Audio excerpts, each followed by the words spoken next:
Bem-vindos a mais um vídeo aqui do Finanças de Cabo a Rabo e hoje nós vamos falar sobre os resultados do primeiro trimestre de 2025 da Gerdau. Rapidamente eu vou explicar quem é e como a Gerdau ganha dinheiro, ok? Para você que é investidor novo, está entrando na bolsa e você que já sabe também, não custa revisar. A Gerdau é uma empresa brasileira que tem mais de 120 anos de história. Ela fabrica aço, é uma das maiores produtoras de aços longos nas Américas e aços especiais no mundo. Como você pode ver aí nesse slide, ela é gigante. Como que ela ganha dinheiro? Ela produz e vende aço, né? Para a construção civil, principalmente, também para a indústria automotiva e, em menor escala, para outras áreas. Pode perceber aqui que 75% é destinado à indústria automotiva, né? E o que ela usa, pessoal, para fazer o aço? Ela usa minério de ferro, porém ela não está tão exposta assim ao ciclo de commodity, porque parte do minério de ferro que ela usa vem das suas minas próprias, ela mesma extrai, ok? E o que precisa mais ela compra de fato ali de empresas como a Vale e a CSN. Agora o grosso vem de sucata metálica. Isso quer dizer que é material reciclado. 70% de tudo que ela usa para produzir o aço é material reciclado. Então a gente entende que ela está sim exposta ao ciclo de commodities, mas em uma escala muito menor do que empresas que têm como produto principal o minério de ferro, como por exemplo a Vale, a CSN e outras. Inclusive, tem vídeo aqui no canal falando sobre os resultados da Vale e também sobre a CSN. Se for de seu interesse, vou deixar o link na descrição, comentário fixado e também no card. Junto com os resultados, como já é de praxes por parte da Gerdau, ela solta também dividendos. E aqui foi aprovado o pagamento de 12 centavos por ação, né? Esses pagamentos serão feitos no dia 19 de maio de 2025. Baseado na cotação do momento em que eu gravo esse vídeo, esse provento representa um yield de menos de 1%, algo na casa de 0,7%. Um ponto importante aqui para você prestar atenção, ficar atento, é que existe na bolsa listada a metalúrgica Gerdau, a Gerdau e também a Gerdau SA, que está listada lá na NYSE, né, que é a maior bolsa de valores em valor do mundo, é uma bolsa americana. O que é a metalúrgica Gerdau? A metalúrgica Gerdau ela é uma holding. Basicamente, nesse caso, a metalúrgica Gerdau, como holding, serve ali para manter o controle da Gerdau, proteger o patrimônio também, né, dos controladores e em questões de heranças também, pagar às vezes menos impostos. Detalhe importante é que são dois tickers, né? Então, se você quiser comprar a Gerdau, mesmo a produtora de aço, o ticker é GGBR3 ou GGBR4. Caso você queira investir direto, né, na holding, você vai usar o ticker GOAU4 ou GOAU3. E então você deve estar se perguntando qual a diferença de uma para outra, né? O fato é que em alguns anos a holding paga um pouco mais de dividendos do que a própria produtora de aço, né, do que a própria Gerdau. Veja bem, ó, a gente comparar aqui os últimos 5 anos, esse ticker é o da holding, tá? Ela pagou aqui em 2021 20%, 2022 9%, em 2023 14%. Já a Gerdau, produtora mesmo, né, pagou em 2021 11%, em 2022 12%, em 2023 6,7%, ou seja, um pouco a menos na média do que a holding. Na prática é algo muito parecido com a Vale e a Bradespar. A Bradespar é uma holding pura que tem só ações da Vale, nesse caso aqui a holding da Gerdau ela só tem ações da Gerdau também. Então é meio que elas por elas. Eu vou prosseguir o vídeo aqui usando como referência a tela da Gerdau, da própria produtora de aço, ok? Não da holding. Como você percebe aqui, o pagamento de dividendos é constante, mas o percentual não. O percentual é cíclico justamente por isso, né? Ela não depende do ciclo de commodity do minério de ferro, mas sim de outros ciclos, como por exemplo o ciclo de construção, o ciclo de carros, de vendas automotivas, isso sim é sazonal. Olha só, 2015 4,7% de yield, 2016, 2017 menos de 1%, isso só foi se restabelecer ali no ano de 2021, subiu para casa dos 11%, depois 12%, 6,7% no ano de 2023 e no último ano 4,4% de dividendo. A média do dividend yield dos últimos 5 anos é de 7,2% e o dividend yield atual de 5,22%. E aí cabe a você analisar as empresas do mesmo setor e comparar com outros setores para ver se esse yield é atrativo ou não. Eu vou te apresentar ao longo do vídeo outros benefícios da Gerdau, além da questão do yield, ok? A frequência de pagamentos também é muito boa e a rapidez é nota 10. Olha só, tomando como base aqui o ano de 2023 e 2024, ela anuncia no mês 3, 5, 8 e 11 e paga praticamente no mesmo mês ou logo no mês seguinte. No ano de 2024 aconteceu a mesma coisa, porém com uma bonificação ainda, tá? Se você notar aqui, ó, mês 3, 5, 8 e 11 e mais uma bonificação em abril. Bonificação, não recorrente, lembre disso. Outro ponto importante é essa correlação, né, de lucro com payout. Veja bem, em 2021 aqui a empresa lucrou 15,5 bilhões e teve um payout de 34%, gerou um yield de 11,26%. Olha só no ano seguinte como diminuiu o lucro, aumentou o payout para 50%, o que salvou ali, né, a questão dos proventos, e o dividendo ficou na casa de 12%. Já em 2023 o lucro foi bem menor, foi de 7,5 bilhões, payout de 36%, diminuiu o payout, né? E o dividendo ficou na casa de 6,7%. Em 2024, lucro menor, 4,6 bilhões, payout médio aí de 35% e também um dividendo menor. Então é importante a gente analisar essa correlação, né? Lucro, payout.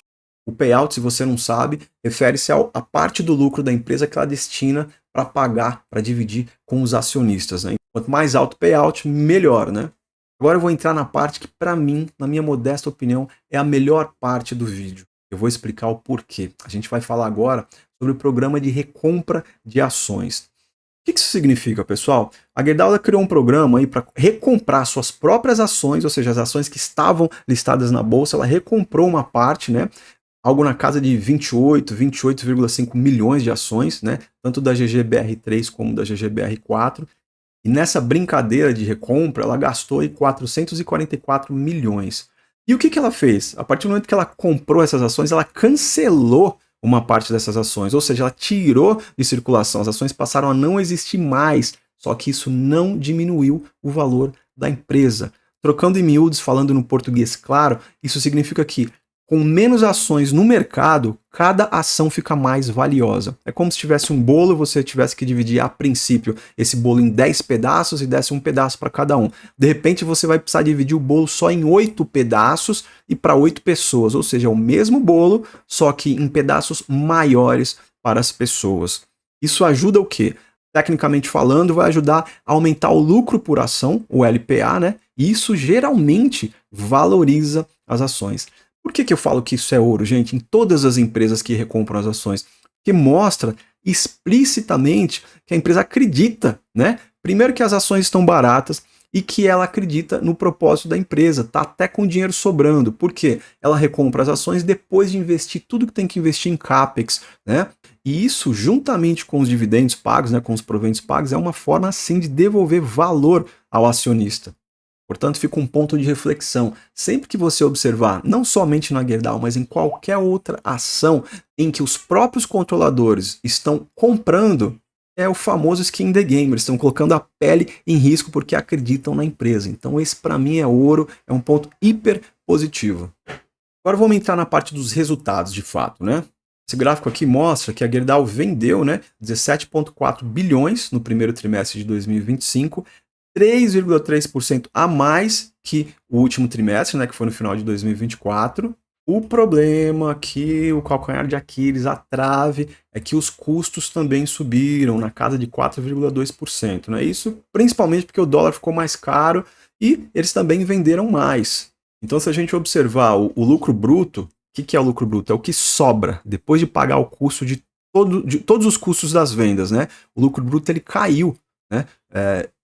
Ele caiu aqui menos 3,6% em relação ao último trimestre. Mas pior ainda, ele caiu quase 20% em relação ao primeiro trimestre do ano passado, né?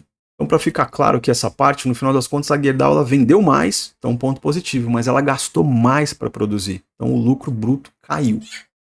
Já na parte do EBITDA ajustado, que é aquela siglazinha chata, que significa que são os lucros operacionais, né, antes dos juros, impostos e depreciação aqui no Brasil, também conhecido como Lagida, ficou na casa aqui dos 2,4 bilhões, isso no primeiro trimestre, né, esses últimos resultados. Praticamente andou de lado em relação ao último trimestre, né, de 2024, aqui teve um acréscimo mínimo, né, de 2,3 bilhões para 2,4, mas caiu 14,6% comparado com o primeiro trimestre de 2024. e sobre a margem EBITDA ajustada, que nada mais é do que o que sobra, né? Quanto que sobra em relação às vendas, falando no português claro, a gente percebe que caiu também de 17,4% para 13,8%, considerando o mesmo período, né? O primeiro trimestre de 2024 com o primeiro de 2025. Então, a gente pode dizer que a Gerdau manteve, né, o lucro operacional estável agora no começo de 2025, mas se a gente comparar com o começo do ano passado, ela caiu. Esse gráfico mostra um pouco melhor isso, né? Tá vendo a margem EBITDA aqui? Ajustada caiu de 17,4 para 13,8 e o EBITDA ajustado caiu de 2,8 bi para 2,4 bi. Vamos ficar de olho. Se esse vídeo está fazendo sentido para você, está te ajudando de alguma forma, considere se inscrever no canal, porque o conteúdo aqui é diário. Deixa um like, comenta qualquer coisa também para ajudar no engajamento e fortalecer a gente aqui a continuar trazendo conteúdo para você. Nesse slide aqui a gente percebe que a dívida aumentou para 14,5 bilhões em relação ao quarto TRI, né, de 2024, que estava em 13,7. Aumentou mais ainda em relação ao primeiro TRI de 2024, algo na casa de 31,4%. Pode ser um ponto de atenção, né?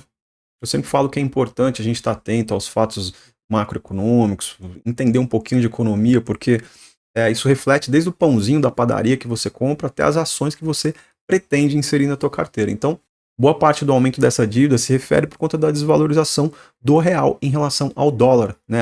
Uma boa parte das dívidas é atrelada ao dólar. Em contrapartida, se você notar aqui também, ó, na parte do caixa, a empresa tem praticamente 6,9 bilhões, né? Isso vai deixar a situação mais tranquila, mais equilibrada.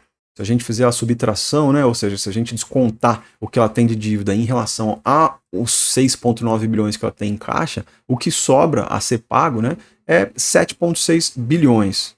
Isso na prática, em relação ao tamanho da empresa, não é um valor substancial, né, não é uma dívida tão alta assim. Então esse gráfico aqui mostra até melhor, né, que a empresa tem mais dinheiro em caixa, ou seja, dinheiro mais que suficiente para pagar toda a dívida que vence em 2025, né? E ainda sobra bastante dinheiro. Falando sobre investimentos em CAPEX, né? CAPEX é tudo que a empresa coloca de dinheiro na frente para melhorar a operação, investindo e também fazendo uma manutenção do que já existe. O intuito do CAPEX é o quê? É crescer a empresa mais estruturada e gerar um retorno futuro, ou seja, investimento para ter retorno. Pra você ter uma ideia, agora no começo de 2025, a Gerdau investiu 1,4 bilhão, né, em melhoria para expandir as fábricas. Dá uma olhada nesse gráfico de pizza aqui. Ele mostra que 60% desse valor foi usado, né, para crescer e modernizar, ou seja, para a Gerdau ficar mais competitiva. E os outros 40% foi feito para manter as operações funcionando bem, questão de manutenção. Então ela separou bem aqui, né, uma fração para se tornar mais competitiva e outra parte para manter girando bem o que já está funcionando. Então, o capital de giro é o dinheiro que ela usa para pagar as contas do dia a dia, né? Salário, fornecedor, luz, blá, blá, blá, blá, blá. E ela precisou de um pouco mais de dinheiro nesse começo de ano para manter tudo funcionando, como é comum, né? De modo geral, nas empresas. E o ciclo financeiro nada mais é do que o tempo que a empresa leva para transformar as vendas em dinheiro no caixa. Então, resumindo bem esse slide aqui, a Gerdau usou um pouco mais de dinheiro para tocar, né, as operações do dia a dia, mas ela continuou demorando o mesmo tempo, 85 dias, para receber o que vende. Foi estável, é bom. Observando o fluxo de caixa, a gente percebe que logo agora, no começo de 2025, ela gastou mais dinheiro do que ela recebeu, né? Então o fluxo de caixa ficou negativo, como você pode ver aqui, em praticamente 1,2, quase 1,3 bilhão, né? Então a gente pode interpretar e esse fluxo de caixa negativo se deu justamente pelos investimentos e por esses pagamentos normais, né, que acontecem todo começo de ano. Então, se você acompanha o canal aqui, você sabe que no final do vídeo eu sempre faço uma conclusão e dou a minha opinião, lembrando que não é de modo algum recomendação de compra ou de venda, o intuito aqui é simplesmente compartilhar a minha visão no intuito de ajudar você a tomar suas próprias decisões, a embasar você, municiar você com mais informações relevantes. Então vamos lá. Para mim, não há a menor dúvida que a Gerdau é uma empresa sólida, né? Ela está investindo para crescer, está cuidando bem da parte financeira, pelo menos ao meu ver, né, baseado em tudo que eu vi aqui, mas o lucro caiu e o caixa ficou um pouquinho apertado no curto prazo. Então eu ficaria de olho nos próximos resultados e hoje eu não tenho Gerdau na carteira. Portanto, como eu acabei de dizer, eu prefiro aguardar para ver como esses investimentos vão retornar, mas se eu tivesse, seguraria essas ações tranquilamente, sem medo de ser feliz também. Agora me diz você tem Gerdau? Pensa em investir na Gerdau? Deixa aqui nos comentários o porquê. E se esse conteúdo for relevante para você, mais uma vez, se inscreve no canal, deixa seu like, compartilha esse vídeo com alguém que possa ter interesse nesse tipo de empresa. Lembrando que os conteúdos são diários e não só sobre ações. Eu falo aqui sobre diversos temas no mundo das finanças que podem ajudar você a entender mais sobre dinheiro, a mudar a tua mentalidade para você progredir e prosperar. Então é isso, mais uma vez obrigado por assistir esse vídeo e te vejo no próximo.